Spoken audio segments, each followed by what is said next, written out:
부활절 같은 느낌을 갖게 해주셔서 정말 감사드립니다.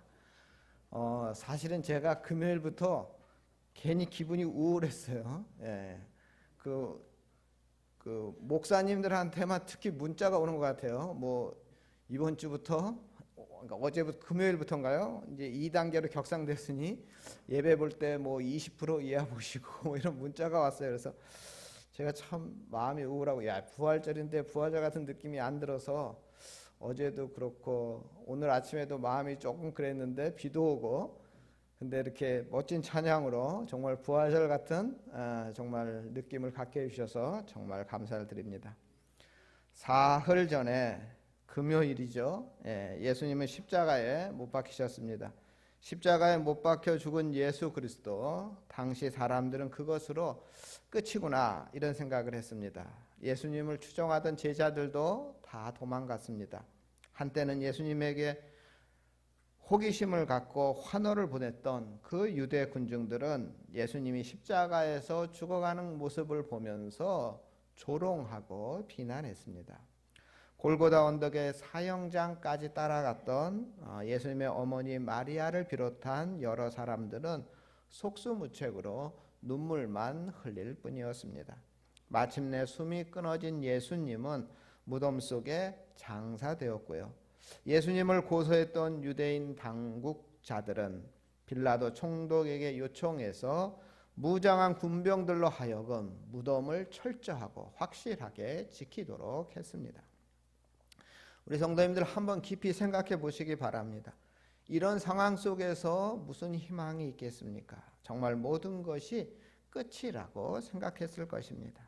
만일 이렇게 모든 것이 끝이 났다면 예수 그리스도는 로마 시대의 수많은 사형수 중에 하나로 이슬처럼 사라진 존재가 되고 말았을 것입니다. 그러나 사흘째 되던 날 오늘 새벽 예수 그리스도는 다시 살아나셨습니다. 이 일은 사상 초유의 기적이었습니다. 그러게 많은 사람들이 믿지 않았습니다. 아니, 도저히 믿을 수가 없었습니다. 맨 처음에는 제자들조차 의심했습니다.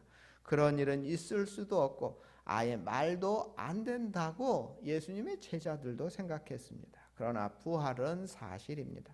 부활하신 예수 그리스도는 하늘로 승천하시기 전에 무려 40일 동안 이 땅에 머물면서 많은 사람들과 직접 만나셨습니다. 많은 사람들에게 직접 나타나셨습니다. 그 목격자에 대한 리스트가 우리가 오늘 읽은 말씀 전에 고린도전서 15장 5절에서 8절까지 나옵니다.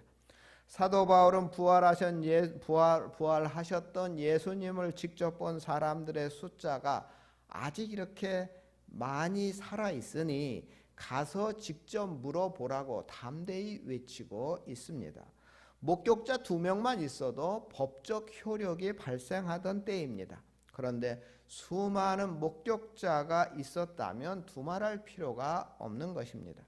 뿐만 아니라 반대자들조차도 예수님의 부활을 인정했습니다. 십자가에 못 박은 자들도 묵시적으로든 명시적으로든 인정을 했습니다. 대표적인 예로 빌라도의 보고서가 있습니다. 교회의 역사가인 유세비우스는 그의 교회사라는 그 기록에 의해서 본디오 빌라도가 예수님이 죽은 자들 가운데서 부활한 일과 그 상황에 대해서 자세하게 티베리우스 황제에게 쓴 보고서를 기록하고 있습니다. 빌라도는 이 보고서에서 그가 직접 조사한 예수님의 기적들과 예수님의 부활, 그리고 많은 사람들이 예수님을 믿게 된 경위를 기록하였습니다. 말하자면 예수님의 부활이 그 누구도 부활할 수 없는 역사적 사실임을 예수님에게 십자가형을 선고한 빌라도가 기록을 한 것입니다. 이처럼 예수님의 부활은 너무나도 확실했기에 심지어 예수님을 배반했던 사람들조차 180도 변화되어 이제는 오히려 목숨을 바쳐 순교하기까지 예수님의 십자가와 부활을 증거하였습니다. 이들의 순교와 헌신을 통해서 세계적으로 복음이 전파되었고 오늘 우리에게까지 복음이 전해져서 오늘 우리가 이렇게 예배를 드리고 있는 것입니다. 이 역사적 사실을 알고 나면 오히려 부활을 믿지 않는 것, 부활을 부정하는 것이 더 어렵습니다. 그런데도 안타깝게도 예수의 부활 이후 과거 2000년 역사 속에서 부활을 믿지 않을 뿐 아니라 심지어 부활을 뒤집어 보려는 많은 시도들이 있었습니다. 그 첫 번째 시도가 무덤 오인설입니다. 무덤을 잘못 알고 로마 군병들이 무덤을 지켰음에도 불구하고 무덤을 제자들이 잘못 알고 빈 무덤을 보고 예수님이 부활했다라고 전파했다, 이런 주장이 있었고요. 그 다음에 기절설도 있었습니다. 예수가 완전히 죽은 게 아니고 잠시 기절해 있었다가 깨어난 것이고, 그래서 그 무덤에서 탈출했고 예수님이 고문과 십자가 못의 후유증으로 40일 겨우 살다가 죽었다, 이러한 기절설도 있고요. 또 도난설도 있습니다. 예수님의 제자들이 시체를 훔쳐다 놓고 부활했다고 전파했다는 이러한 도난설도 있고요. 또 환각설도 있습니다. 예수님을 너무 좋아했던 사람들, 그 사람들이 헛개비를 보고 예수가 부활했다고 떠드는 것이라는 환각설도 있습니다. 또 신화설도 있는데요.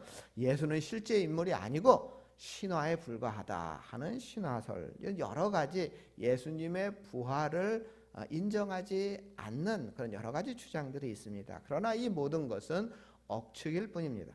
만일 이런 주장이 옳았다면 기독교는 벌써 문을 닫고 말았을 것입니다. 이런 억지 주장을 하는 사람들을 보면 참으로 한심한데, 그냥 자기 혼자 믿지 말지 왜 거짓이라고 거짓말을 만들어내는지 모르겠습니다. 사실 사도 바울은 부활을 믿지 않는 사람들을 보고 안타까운 마음으로 부활에 대해서 설명을 하고 있습니다. 이 기록이 우리가 흔히 부활장이라 불리는 고린도전서 15장에 기록되어 있습니다. 고린도전서 13장을 무슨 장이라고 그러죠? 사랑장이라고 그러죠. 14장은 방언장이라 그러고요. 15장은 뭐라고요? 부활장이라 그럽니다. 특히 오늘 본문에서는 그러니까 역설적으로 설명합니다. 부활이 거짓이라면 어떻게 이럴 수가 있겠냐, 이렇게 반대로 부활에 대해서 논증하고 부활의 진실성을 설명하고 있습니다. 사도 바울은 우선 12절에서 13절에서 부활은 하나의 법칙이다, 이렇게 설명합니다. 이 법칙에 따라 예수님이 부활하셨고 예수 믿는 성도들도 부활하게 될 거라는 것을 밝히고 있습니다. 그래서 14절 이하에서는 만일 예수님이 부활하지 않았다면 성도의 부활이 없다면, 이렇게 않는다면, 이렇게 모순을 가지고 조목조목 문제를 그 부활에 대한 증거를 말씀하고 있는데요.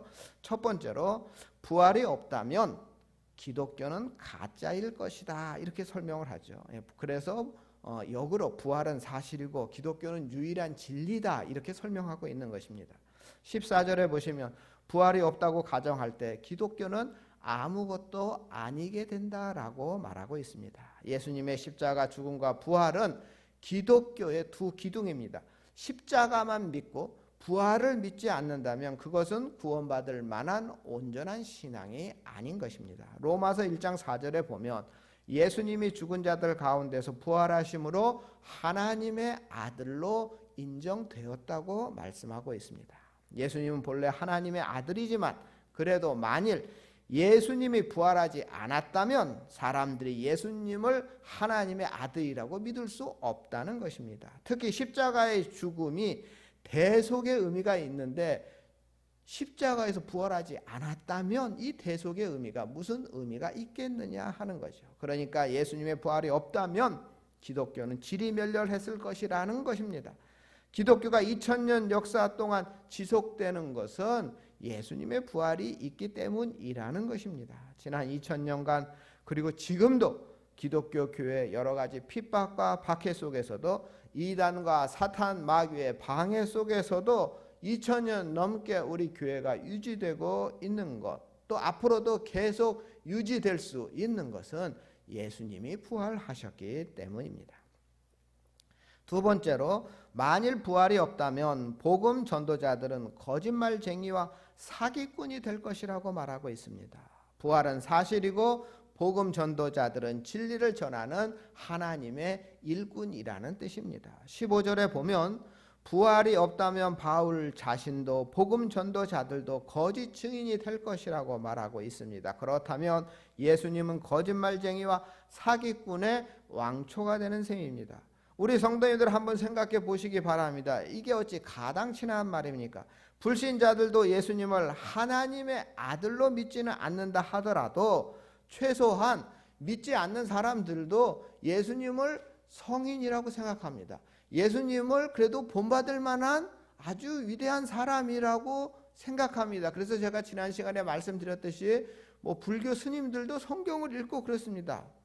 믿지 않는 사람들도 예수님뿐 아니라 예수님의 제자들 베드로와 바울 이런 사람들도 위대한 사람이라고 인정합니다. 그렇다면 이게 얼마나 모순입니까? 부활이 없다면 이들은 모두 사기꾼이 되는데 부활이 없다면 이들은 성인도 아니고 다 사기꾼이 되는 것입니다. 예수님은 부활하셨습니다. 그리고 복음 전도자들은 많은 사람을 죄와 사망에서 구원해내는 귀한 하나님의 일꾼입니다. 이들은 천국에서 큰 상을 받을 것입니다. 우리 전주 전흥교회 성도님들 모두 복음의 전도자들이 되시기를 축원합니다. 세 번째로, 만일 부활이 없다면 인간은 죄사함을 받지 못할 것입니다.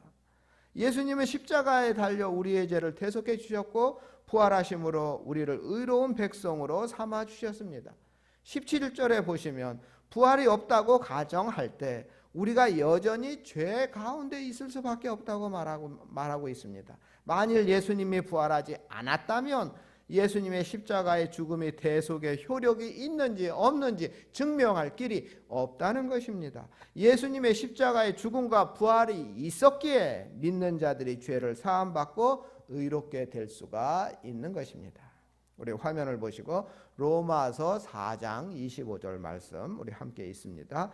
예수는 우리의 범죄함을 위해 내어 줌이 되고 또한 우리를 의롭다 하심을 위하여 살아나셨느니라.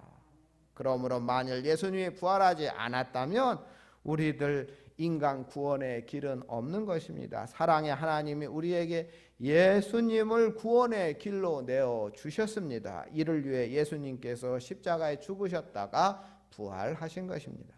네 번째로, 만일 부활이 없다면 육체의 죽음으로 우리 인간은 모든 것이 다 끝나게 됩니다. 그리고 먼저 별세한 성도들과 영영 이별하는 것입니다. 그러나 부활은 사실이고 모든 성도들은 천국에서 제외할 것입니다. 18절에 보시면 부활이 없다고 가정할 때 그리스도 안에서 잠자는 자도 망하였으리라 라고 하는데, 여기서 잠자는 자들은 예수를 믿다가 육체적으로 죽은 사람을 가리킵니다. 성도가 죽으면 그 영혼은 천국으로 들어가고 육체는 무덤에서 부활을 기다립니다. 예수님은 부활 승천하셔서 성도들을 위해 천국에 우리의 처소를 예비해 주셨습니다. 그래서 우리 성도들이 천국에 들어갈 수 있게 된 것입니다. 그래서 성도들이 천국에 들어가는데 예수님이 부활하지 않았다면 우리 성도들이 어떻게 천국에 들어갈 수가 있겠습니까? 그리고 성도들이 천국에서 다시 만날 수 있는 기회도 사라져 버릴 것입니다. 불현듯 먼저 별세하신 분들이 보고 싶을 때가 있습니다. 돌아가신 할머니, 부모님, 가족들, 앞서간 성도들, 친구들, 그들을 다시 보지 못한다고 생각하면 여러분 가슴이 찢어지는 일입니다. 다시 볼 수 없다면 엄청난 비극인 것입니다. 상상하기도 싫은 일입니다. 예수님은 부활하셨습니다. 천국에서 우리를 영접하여 주실 것입니다.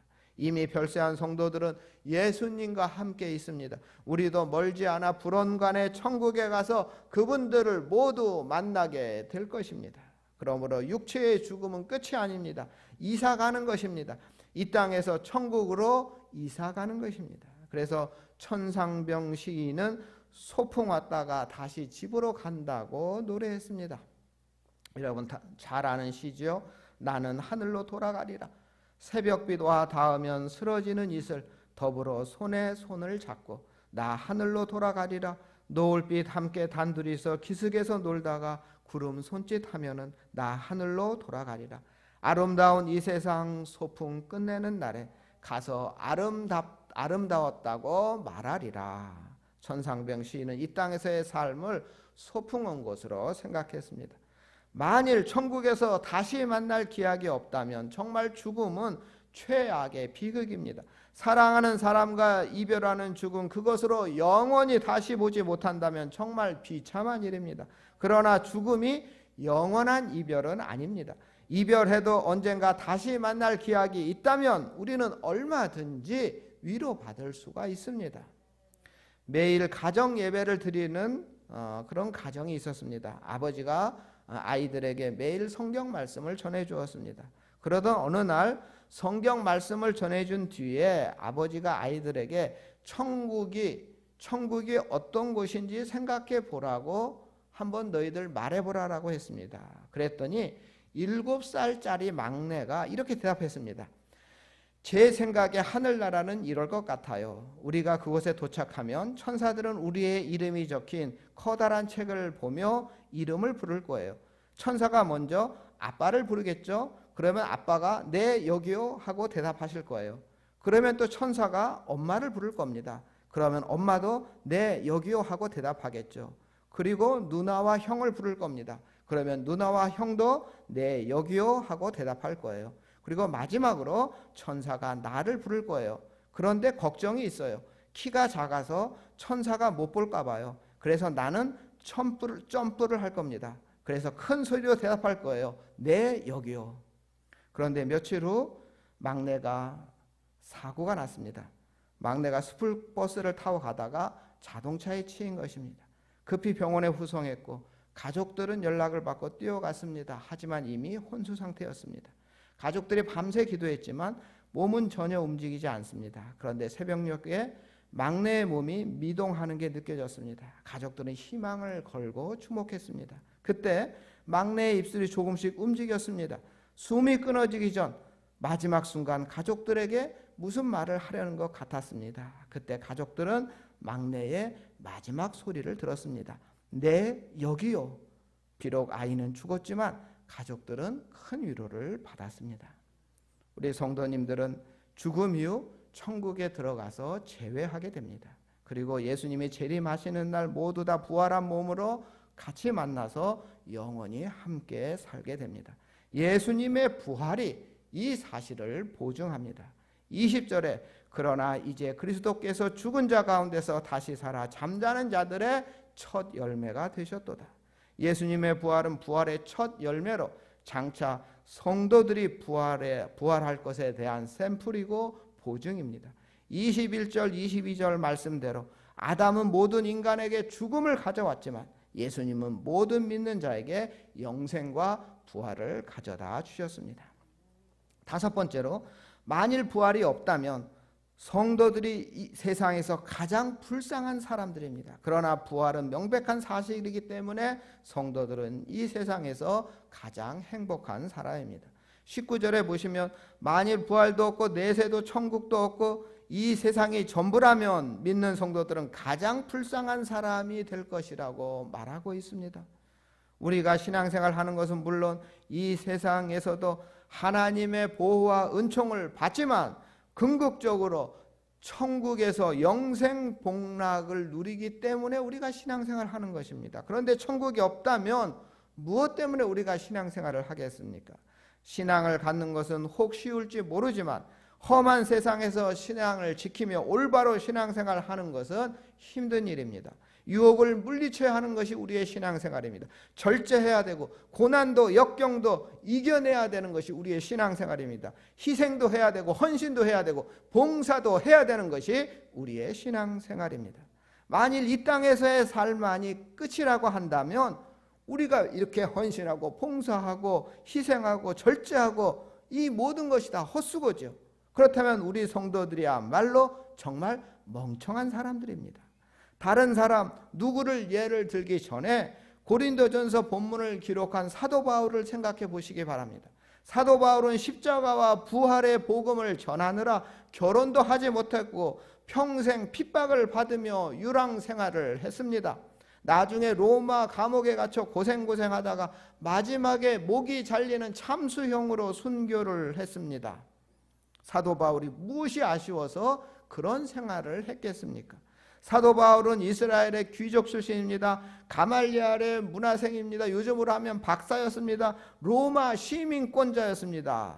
출세가 보장된 사람이었습니다. 만일 부활이 없다면 이 모든 걸 버리고 고생하다가 순교한 바울은 제일 불쌍한 사람이 될 것입니다. 정신이 돈 사람이 될 것입니다. 그러나 부활이 있기에 사도 바울은 위대한 신앙인으로 추앙받을 것입니다. 우리들도 매주 주일 교회에 나옵니다.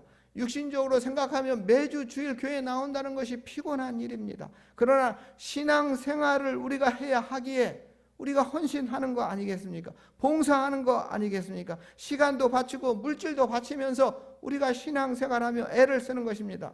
세상 사람들이 보면 정말 멍청하기 짝이 없습니다. 그러나 부활이 있기에 우리들은 불쌍한 사람이 아니라 도리어 세상 사람들이 불쌍한 사람이 되는 것입니다.